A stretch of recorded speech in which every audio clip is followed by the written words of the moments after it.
The Galactic Council had stood for centuries as the center of interstellar diplomacy. From every corner of the galaxy, ships came to orbit the shining station that circled a quiet yellow star. Its halls were built from metals so rare that even the richest worlds could only dream of them. Light filled the chambers, filtered through walls that shimmered like crystal. Every design carried one purpose: to show order, calm, and peace. Inside, hundreds of voices spoke in dozens of languages. Long-necked creatures from cold oceans, insect-like beings with glittering shells, soft-skinned giants from low-gravity worlds, all of them sat in rings around the center hall. Their robes were bright, their movements graceful, their words practiced. They were there to prove that the galaxy had moved beyond violence, that trade and dialogue would replace war. And yet, at the far side of the chamber, sat the delegation that never truly belonged. The humans. They wore no bright robes. Their clothes were plain, simple suits with no decoration except the small flag of Earth upon the shoulder. Their faces were unreadable, their bodies still. To many they appeared calm. To others, they looked dangerous in their silence. For years, the other species had whispered the same word about them: Deathworlders. Humanity's home planet was a place few outsiders dared to visit. Earth was not soft like the garden worlds of the Council. It was wild, filled with storms, volcanoes, diseases, and predators. Where other civilizations had risen in gentle safety, humans had clawed their way to survival. To the aliens, it was unthinkable that any species from such a dangerous world could ever learn to be civilized. But the humans tried. They kept their voices even in debate. They accepted insults with polite smiles. They restrained their tempers, even when other species mocked their rough history. For decades, they wore a mask of patience, pretending to be no different than those who looked down on them. Yet beneath that mask, something else waited. On this day, the council chamber buzzed. With ordinary matters, one delegate from the Sheer Collective spoke at length about trade routes. Another from the gentle lure species gave a speech on art and culture. The session was slow, almost dreamlike, until the representative from the human colonies stood to speak. Her name was Ambassador Elena Ward. She was not tall nor especially striking, but when she spoke, her voice carried clearly across the chamber. "My fellow delegates," she began, "I bring news from the colony of Halros III. Human settlers. There have reported repeated theft of supplies from their trade depots. We have evidence that certain groups, supported by members of the Zorkan Confederacy, are responsible. We request that the Council review this matter and enforce the treaty we all agreed to." The chamber grew quiet.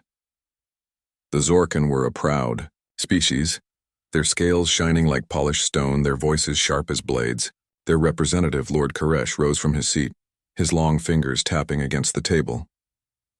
"These accusations are baseless," he hissed. "Humans misinterpret everything. Perhaps their settlers cannot manage their own supplies. Perhaps they simply lost them in the wild. This is no crime."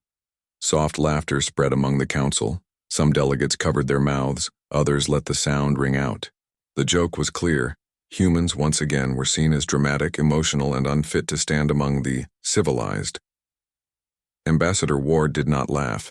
She stood steady, her hands resting on the table before her. "We have records, and we are prepared to show them," she said calmly. "This is not the first time human colonies have been ignored when reporting violations. We ask only for fairness." The laughter grew softer, but Koresh only smiled, a smile that carried no warmth. "Fairness? From Deathworlders who barely understand restraint? You should be grateful you are allowed to sit here at all."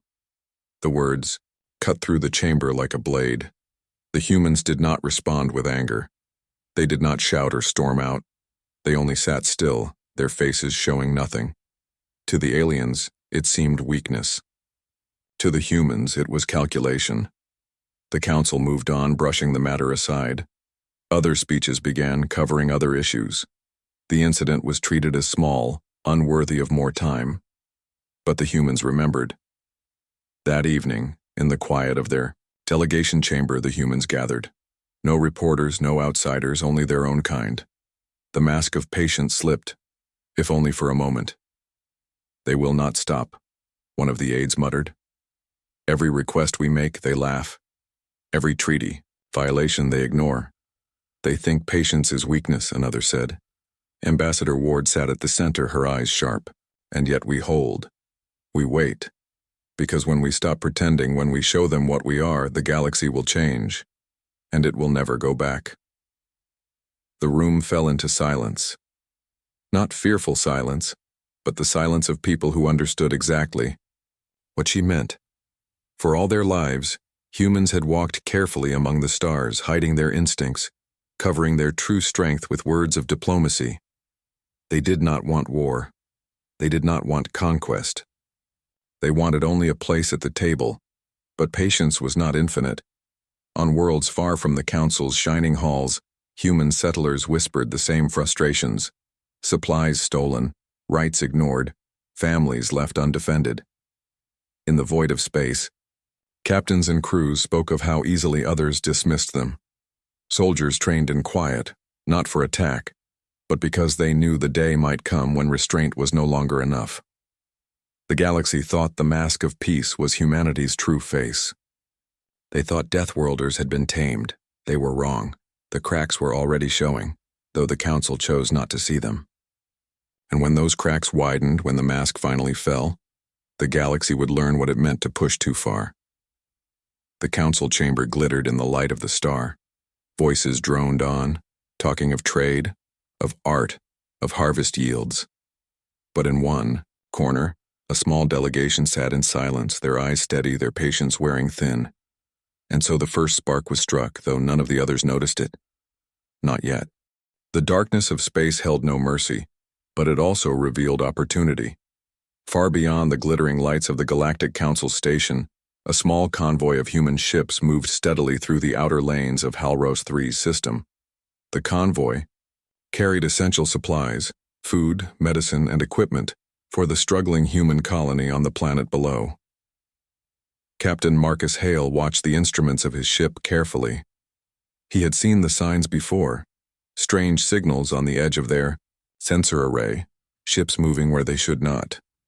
Pirates, by design or by profit, rarely operated openly in this system. Yet the evidence was clear. Someone was watching the convoy. Someone was waiting. The first attack came suddenly. A group of sleek, dark ships jumped from behind an asteroid cluster, cutting off the convoy's path. Red lights blinked along their hulls. No warnings were sent. The pirates struck without hesitation. Marcus gritted his teeth. "All hands battle stations, prepare for defensive maneuvers." The humans did not panic. They never did. They had been raised to survive impossible odds, trained to respond calmly when everything around them threatened to fall apart. Other species might have frozen in fear. Humans acted. The convoy turned into formation, their ships moving with precision. Every pilot knew their role. Every gunner knew their target. The pirates expected hesitation, but there was none. Marcus's flagship moved forward, cutting through the black of space with a speed that surprised the attackers. In the bridge, Lieutenant Rena Torres called out, "Pirate frigates approaching port side. Weapons ready." The pirates fired first, lasers screaming across the void. Some hit their mark, tearing through smaller supply ships, but the humans had trained for this. Automated shields flared to life, diverting energy from non-essential systems, and the convoy moved as one. Within minutes, the humans had disabled 2 pirate ships entirely. The attackers, expecting an easy raid, were beginning to falter, and still Marcus gave no order to kill. Their goal was protection, not revenge, not yet. Yet the pirates would soon learn that patience was not weakness. Back on Halros III, news of the attack reached the colony. Families huddled in shelters as automated alarms screamed through the settlement. The citizens knew the convoy carried the supplies they desperately needed. The thought of losing it again was unbearable. Mayor Lila Gren, a human born on Halros III, spoke calmly to the colony council over a secure line. "We will not wait for the council's approval. We have trained for moments like this. Gather all personnel who can assist in recovery. We move at dawn." She did not shout. She did not panic. Her voice carried authority, and her people listened. They always had. Survival on a death world did not allow hesitation. Back in space, the pirates were trying to regroup. "Why are they so precise?" one of their captains muttered, his voice sharp with fear. "Their movements, their targeting. It is like they know our plans before we make them." "They're only human," another replied. "How dangerous can they be?" The first captain's hands trembled on the controls. They underestimated humanity, and that would be their mistake. The humans advanced with a calm precision that other species could not match. One by one, the pirate ships were disabled. Boarding parties were carefully repelled without unnecessary bloodshed. Survivors were captured and restrained, treated according to human law. Discipline ruled every action. Even in the chaos of battle, humans were methodical. When the battle ended, the convoy was mostly intact. A few ships had been damaged, but nothing that could not be repaired. The humans did not celebrate. They did not shout triumphantly. They checked their systems, treated the wounded, and prepared to continue the journey. But the message had been sent. The pirates had learned that humans would not yield. The galaxy, however, was slow to notice. At the same time, back at the Galactic Council, word of the battle arrived. Some delegates raised their voices in disbelief. "Surely humans overreacted," one said. "Pirates are common. There is no need to overstep protocol." Ambassador Elena Ward's voice cut through the chamber once again. "This is exactly the kind of situation we warned about. When human colonies are threatened, we respond. We do not wait for permission when lives are at stake." Her tone was calm yet unyielding. For decades, humans had been told to wait, to endure, to politely ask for protection that never came. This time, they acted. And efficiently. Murmurs spread among the delegates. Some looked uneasy. The humans had never revealed the full extent of their abilities before. Now, even in small skirmishes, other species could see it. It was not just their skill in battle. It was the order, the calmness, the unshakable resolve. Humans were not animals. They were not barbarians. Yet they were something the galaxy had never understood and never wanted to understand.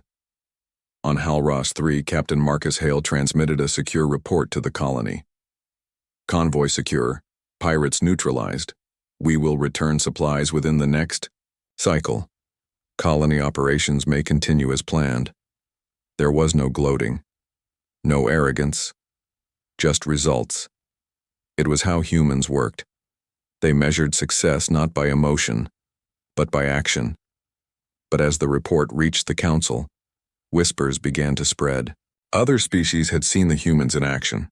Quiet conversations spoke of discipline, strategy, and fearlessness. Stories of human resilience traveled faster than any council document. Even the sheer masters of order and protocol could not hide their surprise. "They are efficient," one said, his voice low. "Too efficient." The Zorkan representative, Lord Koresh, glared across the chamber at the human delegates. For the first time, there was tension in his expression. "They are clever," he muttered, barely loud enough for his aides to hear. "And their patience, it frightens me." Meanwhile, back on the outskirts of Halros 3, human engineers worked to repair the damaged convoy ships. Soldiers patrolled the area, ensuring no further attacks occurred. Civilians helped where they could, moving supplies and assisting in minor repairs. Even in small communities, humans displayed a unity other species rarely understood. When danger arose, everyone became part of a single machine, efficient, unyielding, and coordinated. It was a trait born of Deathworld survival. On Earth, humans had learned long ago that every member of a group mattered. No one could survive alone for long. That instinct had traveled with them into space. On every new world, in every colony, the same principle applied: unity, efficiency, resilience. Other species noticed. Some whispered fearfully, some dismissed it as an oddity, but no one ignored it entirely. By the time the convoy reached the colony safely, the humans had proven more than just survival skills. They had shown determination, strategy, and a refusal to be dismissed. In quiet corners of the galaxy, some delegates began to rethink their assumptions. Perhaps Deathworlders were not as harmless as they seemed. Perhaps the mask of civility they had worn for so long hid a power the galaxy had underestimated. And in the human delegation at the council, Ambassador Ward smiled faintly. She knew this was only the beginning. One spark had been lit, and soon, the galaxy would see what happened when humans chose to act, not out of anger but out of necessity. The day had started as routine, a simple journey to deliver supplies. By the end, it had become the first clear signal that patience, even when tested, had limits. The humans had acted efficiently and without hesitation, leaving a message the galaxy could not ignore. For the humans, it was not a victory. It was a statement. They had survived, they had acted, and they would act again if needed. The spark had been struck. Weeks passed after the Halros 3 convoy incident, but the ripple effects traveled faster than light. Across the galaxy, stories of human efficiency and calm in battle reached ears that were not used to hearing them. Some laughed it off, calling humans lucky or overreacting. Others quietly studied the humans, uncertain whether they were observing caution or a hint of something far more dangerous. At the Galactic Council, tension simmered. Ambassador Elena Ward and her team sat silently in their section of the chamber, as alien delegates whispered, muttered, and occasionally shot sideways glances at them. Nothing had been said openly, but the atmosphere had changed. Humans were no longer just tolerated, they were becoming unpredictable, and unpredictability made the other species uncomfortable. The first test came not from diplomacy, but from a minor dispute over mining rights on the planet Tralis 7. Normally, such disputes would be handled with long debates, votes, and endless bureaucratic procedures. Humans had attempted this for decades, always polite, always patient, always ignored. This time was different. A Trilesian delegate accused a human mining colony of trespassing, claiming they had extracted more resources than allowed under the Council's treaty. Human engineers and colony leaders had followed every rule, but minor misunderstandings were inevitable in complex operations. Ambassador Ward stood, her expression calm. "The humans of Tralis 7 have complied with every regulation and every inspection," she said. Her voice was steady, yet carried a subtle firmness that silenced the room. "We will not allow baseless accusations to intimidate our citizens. If disputes arise, we will resolve them fairly, but we will not be silenced." The Trilesian delegate bristled. "You dare to lecture us? We are among the founding members of the Council." The humans did not flinch. They had faced worse. Ward continued, "And yet we must all remember, founding members or not, that treaties are for everyone. The law applies to all equally. Humanity will enforce what is fair and just." A low murmur spread through the chamber. Some delegates looked embarrassed, realizing for the first time that humans did not bend or break under intimidation. Other species began to exchange nervous glances. It was not just the words, it was the presence behind them. Humans carried an energy that others could feel. They did not need to shout. They did not need theatrics. Calm authority alone was enough to shift the balance of attention. Meanwhile, on the frontier worlds, human colonies were quietly preparing for the possibility of conflict. The attacks on Halros 3 were not isolated. Reports came from other systems, where pirates and smugglers, often backed by alien powers, sought to exploit human settlers.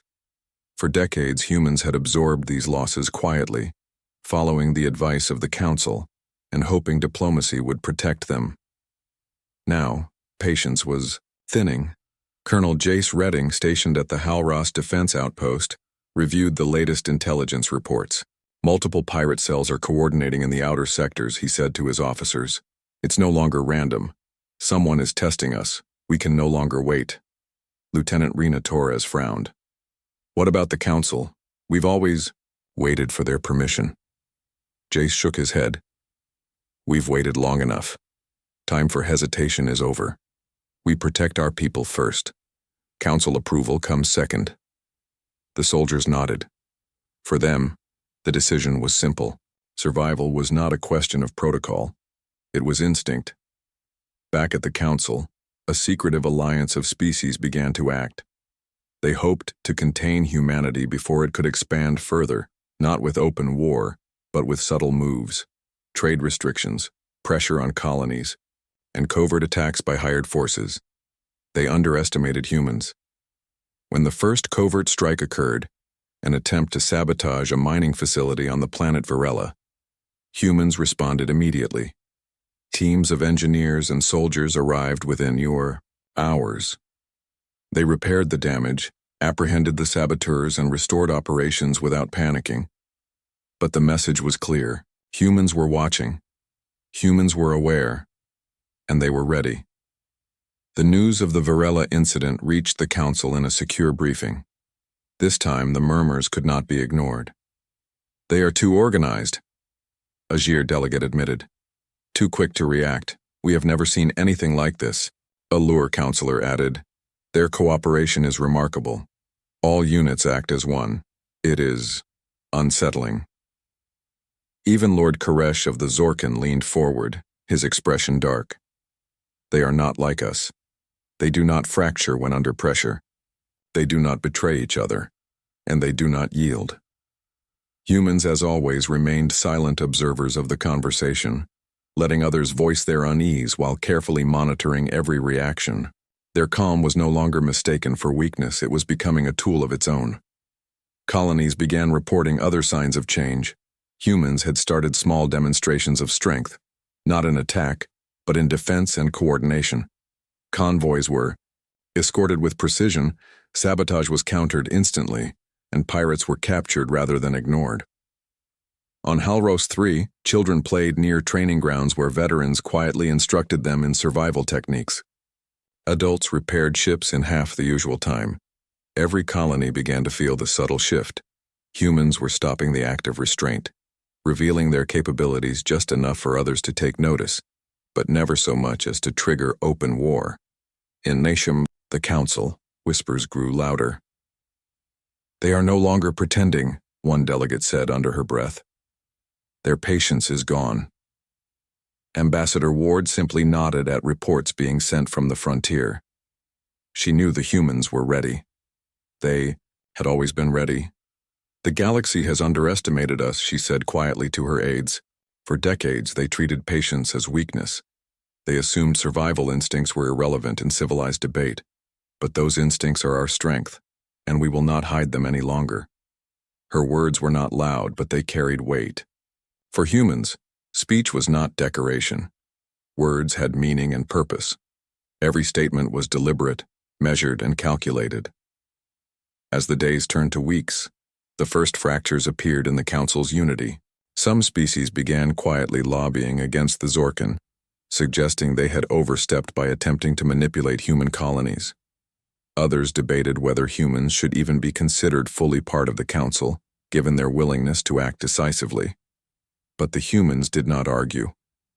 They did not interfere in the Council's debates. They simply continued to protect their colonies, strengthen their defenses, and prepare for whatever came next. It was not aggression. It was clarity.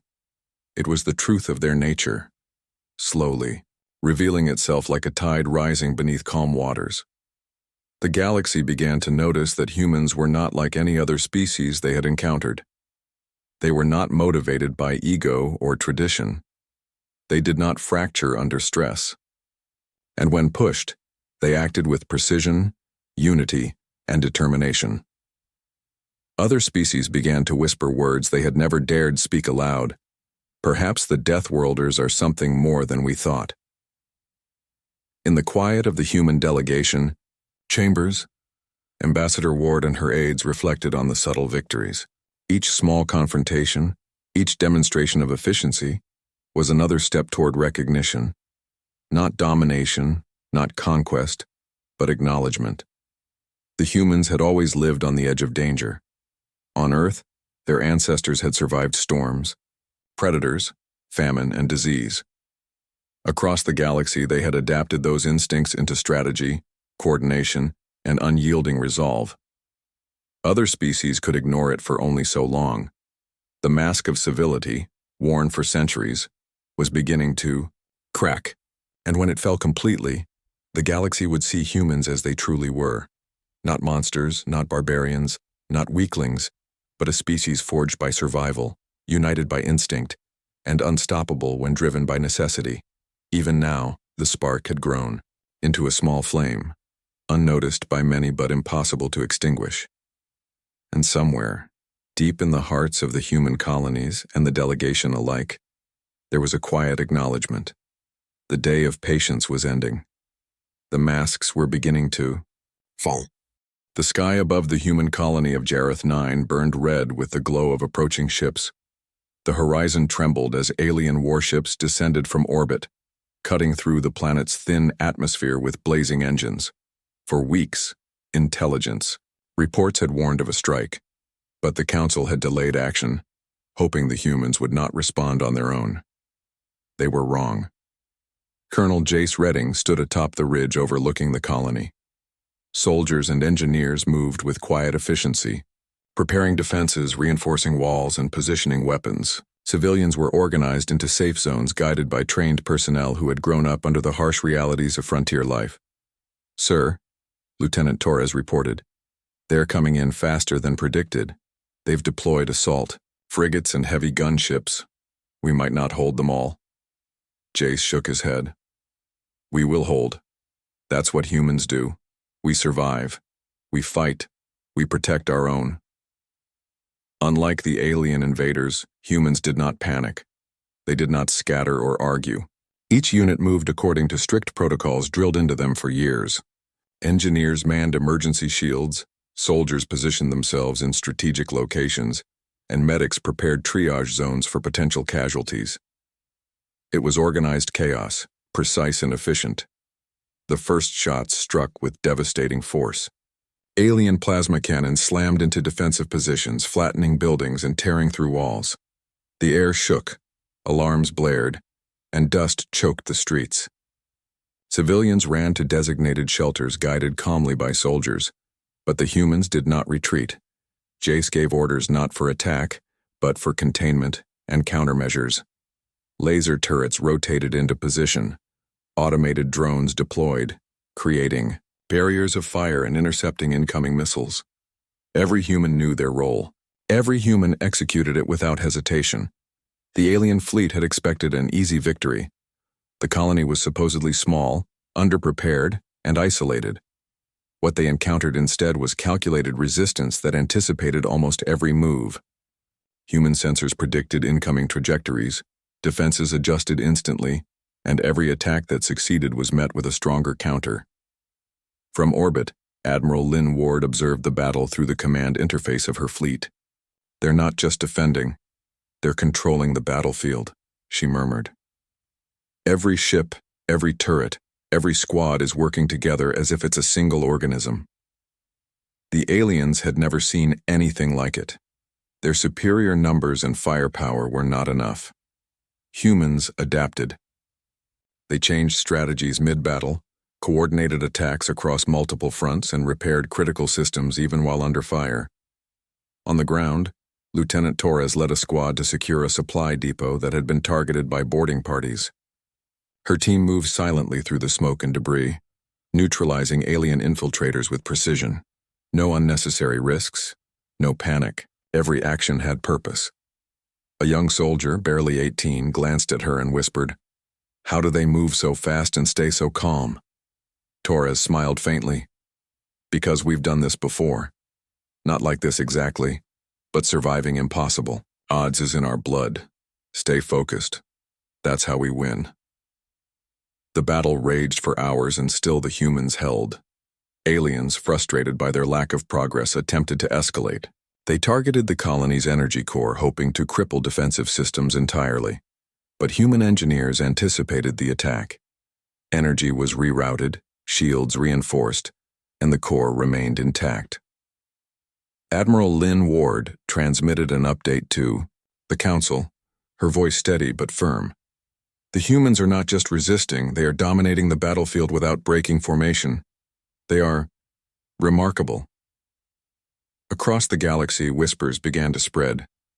"Have you seen what the humans can do when they stop pretending?" one delegate asked another. It's as if their patience was just hiding their true strength. Some species began to feel fear, not of violence, but of unpredictability, combined with unity.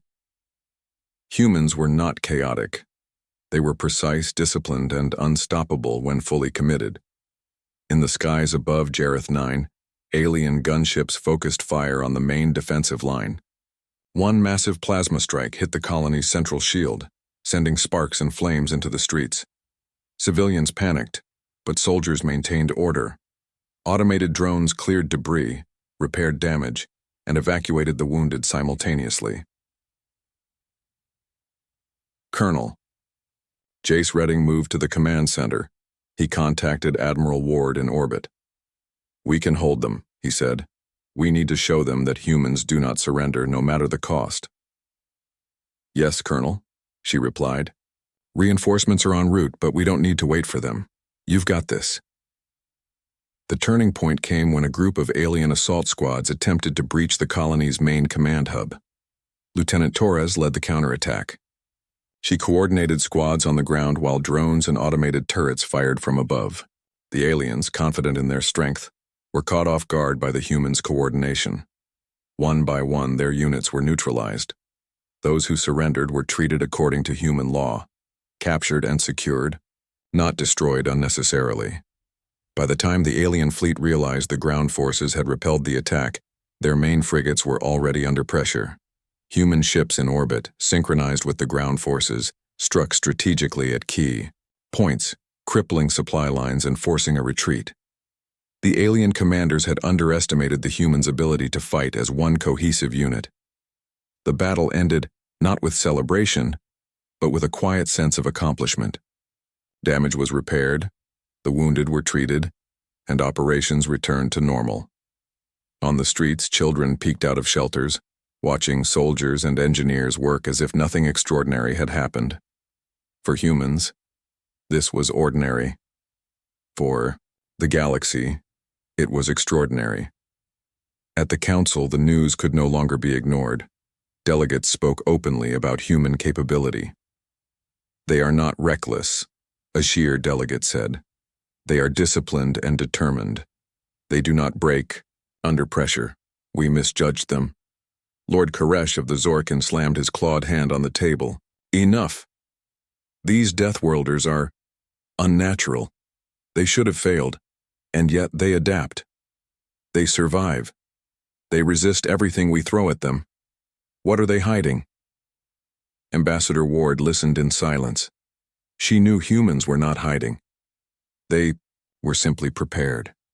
Prepared for what the galaxy refused to accept. That a species forged by hardship and danger could thrive under conditions others found impossible. The victory at Jareth 9 became a story that spread across human colonies and alien worlds alike. News channels broadcast accounts of calm soldiers, disciplined engineers, and coordinated efforts that had forced an entire alien fleet to retreat. Stories of children learning survival drills alongside adults inspired admiration. Civilians had helped without panic, proving that unity was not limited to trained soldiers. In quiet conversation, some delegates admitted they feared the humans, but not in the way they feared weapons. They feared what humans could accomplish when pushed. They feared determination, unity, and the refusal to yield. And somewhere deep in human hearts, the understanding was clear. The galaxy had finally begun to see the truth. Humans were not just survivors. They were protectors, innovators, and fighters who refused to break. The day had begun as another attack on a remote colony. By the end, it had become the moment the galaxy realized humans could not be dismissed or underestimated. The key spark that had started weeks ago at Halraz 3 had grown into a flame. The masks of civility that humans had worn for centuries were beginning to fall, and when those masks finally came off entirely, the galaxy would know what true resilience and unity looked like. Colonel Jace Redding looked over the repaired defenses, his soldiers quietly checking their positions. Lieutenant Torres walked beside him. "They'll think twice before attacking again," she said. Jace nodded. "Yes, but this is only the beginning. We don't stop. We never stop." In the skies above, the alien fleet retreated, leaving behind a planet that had endured. And on that planet, humans quietly prepared for the next challenge, calm as ever, determined as always. For the first time, many across the galaxy began to understand.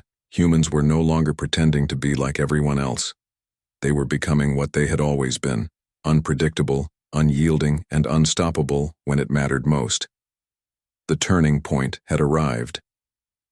The Galactic Council station gleamed like a diamond in the void, its massive structure reflecting the light of the central star. From afar, it looked peaceful, a symbol of order and diplomacy. Inside, delegates from dozens of species moved with careful precision, discussing trade, law, and diplomacy. But today, something was different. A fleet of human ships appeared on the edge of the Council's orbit. Unlike most fleets, there was no fanfare, no blaring announcements, no aggressive maneuvers. The ships moved in calm, precise formation. Their sensors were clean. Their engines emitted steady light. And yet the presence of humans in orbit sent a subtle but undeniable tension across the station. For decades, humanity had quietly obeyed the rules of diplomacy. They had restrained themselves, hidden their instincts, and endured insults and attacks without retaliation. But patience had limits, and the humans had reached that point. On the bridge of the flagship, Ambassador Elena Ward stood before the command panel. Her expression was calm, her hands resting lightly on the rail. "Prepare a secure docking sequence," she said. "We are here to speak, not to fight. But we are not here to hide either." Her aides nodded. Every human aboard understood the weight of the moment. Every ship, every crew, every soldier had trained for this scenario. Not for war, but for acknowledgement. Respect for a species that had been underestimated for centuries. In the council chamber, whispers began as humans prepared to dock. "Are they bringing weapons?" a Gir delegate asked nervously. "No," another replied. "But their presence, it commands attention." Lord Koresh of the Zorkin gritted his teeth. He had faced humans before on distant colonies, yet he had never seen them arrive at the council itself. His claws tapped against the table. "This is unusual, dangerous." Yet nothing the delegates did could stop the humans from docking. The gates opened. The delegation disembarked, walking with quiet confidence, each step measured, each movement deliberate. The chamber fell silent. Humans were not loud. They did not shout or demand attention. But when they stood together, their unity, discipline, and calm power spoke louder than words. Ambassador Ward raised her voice, not angrily, but with clarity and strength. "Fellow delegates," she began, "we have endured for decades. We have waited patiently while our warnings were ignored. Our colonies were attacked. Our people were insulted. Our patience has limits, and those limits have been reached." A murmur swept through the chamber. No one had heard humans speak like this before. Not with anger, not with drama, but with authority that could not be denied. "We are not here to start a war," she continued. "We are here to remind the galaxy that humanity is not weak. We are not chaotic. We are not to be underestimated. We protect our own. We uphold justice, and we act when necessary. No species in this chamber should mistake our patience for submission." The council had never experienced such calm yet firm assertiveness. Every word was precise. Every statement carried weight. Outside the chamber, across human colonies, word of the fleet's arrival spread instantly. Across distant systems, human soldiers, engineers, and civilians alike paused, knowing that a decisive moment had arrived. Colonies had seen the strength of humans in defense, in coordination, in survival. Now the council itself would witness it. In the chamber, some delegates shifted uneasily. "They are remarkable," a Lord delegate whispered. "They do not fear, they do not falter, and they do not yield." Lord Koresh's claws clenched. "I have fought them before," he muttered. "I thought them manageable, but now I see they are something else." Humans did not need to shout. They did not need to fight. Their presence alone carried authority. Ward continued, her tone steady. We do not seek dominance. We do not seek conquest. But we demand recognition. We demand respect. The galaxy cannot continue to underestimate us. We are not a species to be ignored, laughed at, or pushed aside. From this day forward, humanity will act when necessary, and the galaxy will take notice. She paused, letting her words sink in. The chamber was silent. Even the most arrogant delegates felt the weight of her statement. Humans were no longer pretending. They will understand soon, she said quietly to her aide. They must. There is no other way. Outside the chamber, the human fleet remained in formation, sensors scanning, ready to respond if necessary. But the humans had no desire for battle. Their message was clear. They were equal, capable, and unstoppable if provoked. They did not need to fight to prove it. The discipline, unity, and calm determination they displayed spoke volumes. The council began to deliberate in hushed tones. Even those who had opposed humanity's presence could not ignore the obvious. Humans were no longer merely participants. They were a force that required acknowledgement. Every species had underestimated the Deathworlders for centuries. That mistake could not be repeated. In the private chambers of the human delegation, Ambassador Ward looked over reports from frontier colonies. Each report spoke of humans who had endured attacks, protected civilians, and repelled superior forces. Each success had been carried out without panic, without unnecessary violence, but with efficiency and precision. She turned to her aides. We have always survived because we adapted. We have always protected because we united. And we have always endured because we refused to break. Today the galaxy sees that truth, and tomorrow, they will understand it fully. Her aides nodded. The quiet confidence of the humans was not arrogance. It was clarity. They were simply showing the galaxy what they had always been. In the council chamber, delegates began to speak, more cautiously. The whispers turned into formal acknowledgments. Humans are not reckless, one Gir delegate admitted. They are unified, precise, and resilient beyond what we expected. Even Lord Koresh had no words. For the first time, he understood that patience, unity, and survival instincts could create a force unlike any other. Humans had not conquered. They had not demanded territory. They had not threatened war. They had done something far more powerful. They had revealed their nature. And the galaxy had no choice but to accept it. As the human delegation prepared to leave the chamber, Ambassador Ward concluded her speech with quiet authority. We were patient. We were polite. We were restrained. No longer. Humanity will no longer pretend to be something we are not. From this day forward, we will act as necessary, protect our own as required, and survive because we must. The galaxy now knows that humanity is strong, united, and unstoppable when it matters most. She stepped back. Silence filled the chamber. Then, slowly, some delegates nodded. Others whispered words of acknowledgement. Fear and respect mingled in equal measure. The mask of civility that humans had worn for centuries had fallen completely. And with it, a new era began. In the skies above the council station, human ships returned to formation, calm and precise. They did not celebrate. They did not boast. Their mission was complete. Humanity had revealed itself without aggression, without chaos, without unnecessary bloodshed. For humans, this was ordinary. For the galaxy, it was extraordinary. The day the Deathworlders stopped pretending was the day the galaxy finally understood what survival, unity, and determination could achieve.